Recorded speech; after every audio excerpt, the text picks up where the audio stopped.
Hello, my name is Jasmine Hale, and today my topic is about college tuition and the rising cost over the years.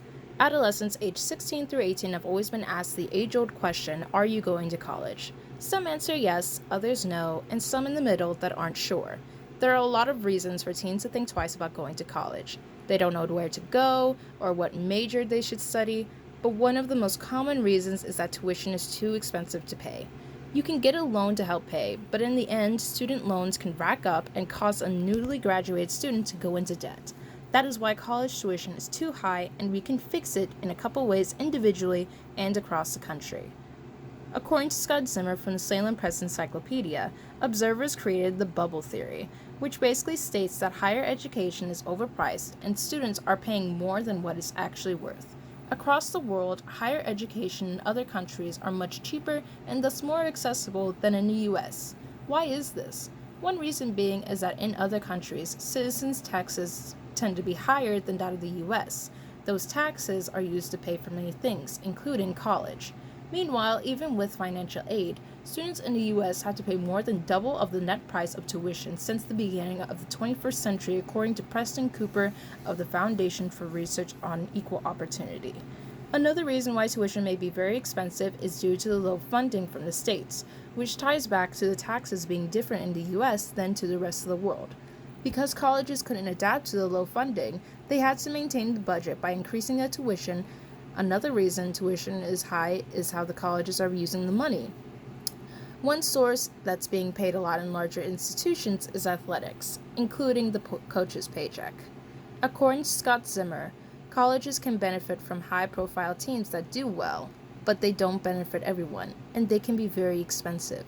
Student services are also a spending concern that are not so useful when it comes to education. With more competition in the higher education industry, colleges are trying to lure in more students with amenities that students would want, but not exactly need since most of the time they do not deal with education. Some have suggested that too many tuition dollars are spent on marketing intended to attract new students.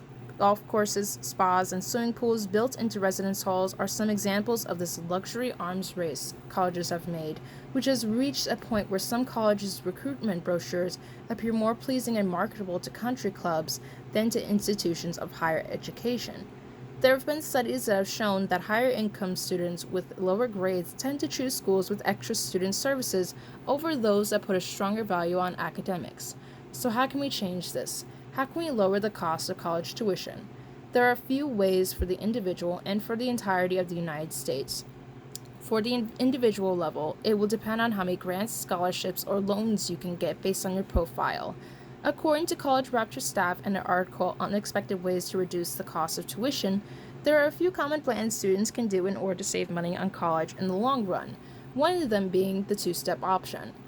This plan in its basic form is Step 1, go to community college for 2-year general classes, and then Step 2, transfer to a 4-year university to earn the college degree of your choosing. This can reduce the cost of tuition since tuition in community colleges are far less than universities' tuition cost. Another individual tip that students can use to lower the cost of their tuition is the most obvious, scholarships. Even though it is tedious work, there is no limit to how many scholarships you can receive. Another common thing students and their families can do is save up for money for college, but with plans that were made to save money for college, like the State 529.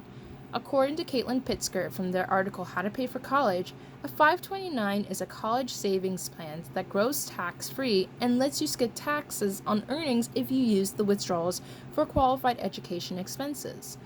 There is also no income limit to save in a 529. Most states offer tax breaks for contributions, and the accounts have little to no impact on your financial aid.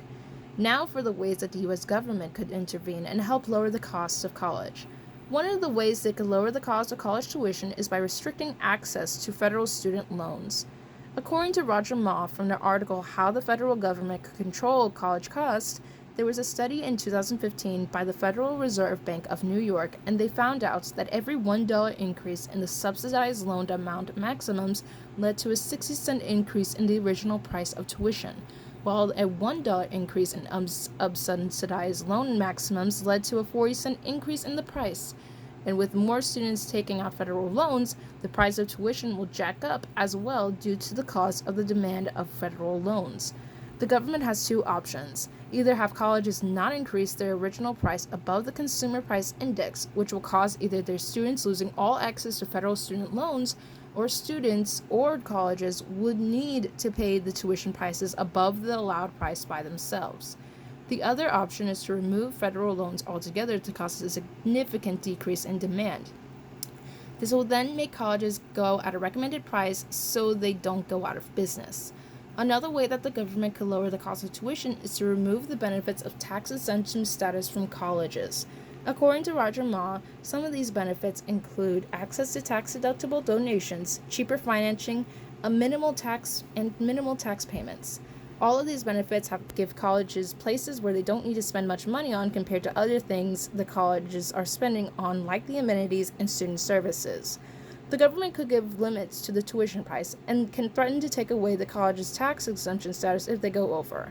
All these ways that the government could step up and help lower the tuition costs is possible, but it will depend on which officials we elect in the future who will push these ideas into practice.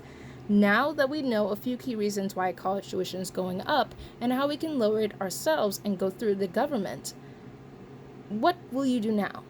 We're all college students trying to make it through to the next week, the next big assignment. Tuition isn't our biggest concern at the moment.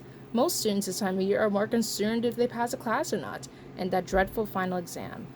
All I can leave for advice is to plan ahead, make a list, a routine, and follow it. It can start as small as a wake-up routine and build up to the whole day, the entire week, month, and even year. Planning out what you have to do for a day will not only make you more prepared, but it can also relieve stress off of you, because all that you need to get done is on a list so you don't forget it. And you can put it down what times to get it done so you know how long you need to do a task in order to get everything done that day. I personally make a routine myself almost every day when I know I'm going to be busy.